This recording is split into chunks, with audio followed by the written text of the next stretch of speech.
In Africa, you have a system that produces what it doesn't consume and consume what it doesn't produce. In Africa, we have cocoa belts everywhere, from Lagos, from Ondo State in Nigeria to Cote d'Ivoire. But yet, you can't find chocolate in our shops. You can't find chocolate to eat. But you find chocolate, if you go to the streets of London and in Paris, in New York, in Copenhagen, you find chocolates everywhere. They use it as breakfast. But yet, they don't have a tree. They don't have a cocoa tree. We have oranges everywhere. In Nigeria, in Ghana, in Togo. All oranges everywhere. Orange trees growing left, right, center. But yet you can't find juices in our shops. Africans don't even have juice to take breakfast. But in every home in London, you can't eat a full meal without a juice cup. So why do we produce what we don't consume? And why do we consume what we don't produce? Can't you see that the African economy was structured in a way for it to feed the global economy, to feed Europe, to feed Asia, and not to feed its own people? When it's evening, you hear noise everywhere, noise pollution everywhere, because we can't power our homes. Yet we send power in the form of gas to other countries. Why do you produce what you don't consume? We need a re-engineering of our economy. We need to build an economy that we produce what it can consume and thereafter give the excess to people to buy. The next phase is that we need to save our leaders from the corruption of colonialism and slavery. The reason is because this political structure bequeathed to us has made our leaders to become beasts of no nation,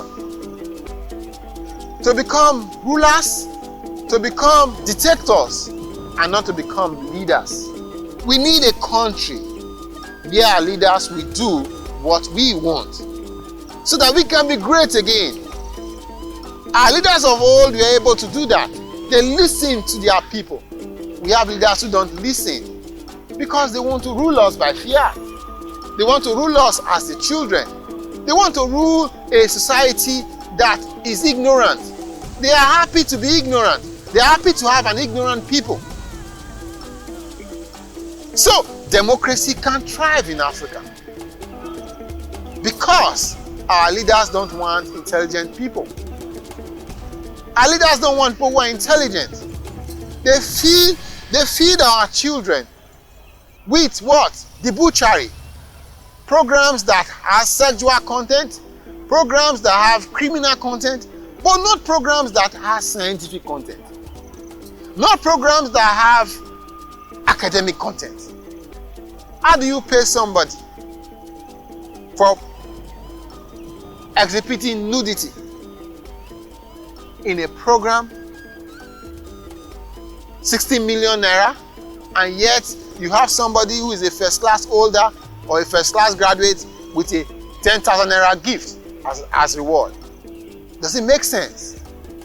So what kind of economy do you want to grow? So our leaders need to invest in their people. Our leaders need to put Africa first. And so if we put Africa first, it means that we must show more interest in our people. We must look at development. We must have a new narrative of development. That means development must begin from the poor, from our villages.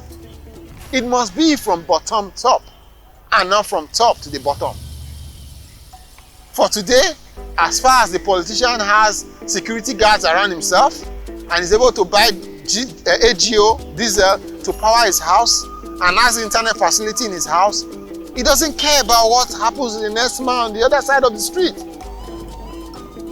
Is that leadership? Certainly not.